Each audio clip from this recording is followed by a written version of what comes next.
Days and weeks go inexorably forward, replacing months and years. However, unfortunately for NATO, such a carefully prepared offensive of the armed forces of Ukraine did not yield any results.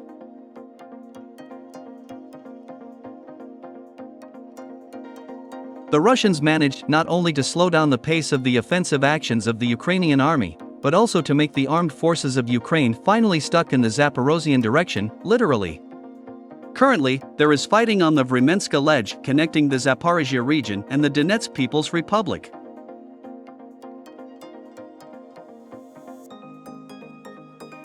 Moreover, on Friday, the Russian Defense Ministry officially announced that after the complete failure of offensive actions, the Ukrainian command changed the tactics of warfare.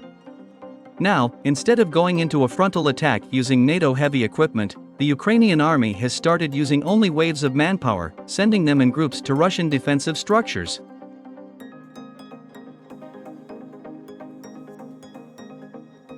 The purpose of such selective group attacks is to identify the weaknesses of the Russian defense. Moreover, the Russian military also stated that the Ukrainian side refused to use NATO-style heavy military equipment during any offensive operations, despite the huge losses in manpower.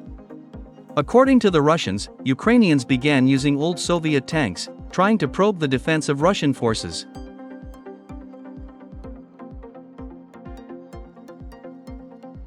Moscow explained this by the fact that the West, in an ultimatum form, demanded that Kiev no longer use Western tanks and armored vehicles in attempts to break through the defenses of the Russian army, since the footage of destroyed NATO tanks leaves an indelible mark on the image of Western weapons.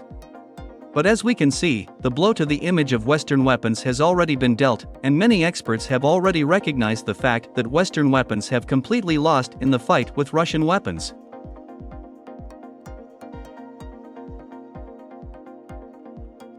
Meanwhile, experts from the Center for Eastern European Studies acknowledged in their articles that the Ukrainian army was completely de-energized and stuck in the Zaporizhzhia Oblast, near the city of Orkhov, having failed to approach the first line of Russian defense.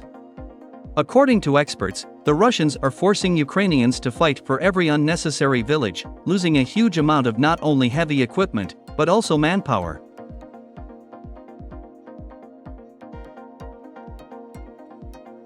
It seems that the defense line created by General Surovikin in the Zaporizhzhia region has begun to give its results. Every day, Ukrainians are forced to transfer their reserves to Zaporizhzhia in order to somehow get closer to the first line of the Russian defense. This is a very dangerous game that can cause the collapse of Ukrainian forces in the Kharkiv and Donetsk directions.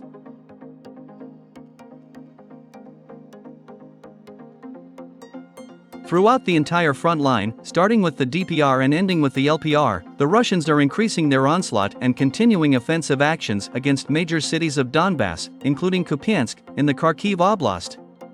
The beginning of July became very alarming for the Ukrainian authorities. The failures of the armed forces of Ukraine during the offensive made it possible for the Russian army to launch a rapid offensive on the city of Kupyansk from two directions at once, from the southeast and the northeast.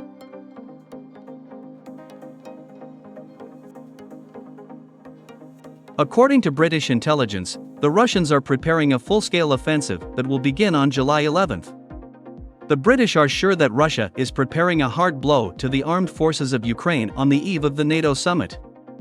And all this was the result of the unsuccessful offensive of the armed forces of Ukraine, which clearly underestimated not only the capabilities of the Russian army, but also General Surovikin's ingenious defensive structures, which are rightfully now considered the most powerful and impregnable in the world.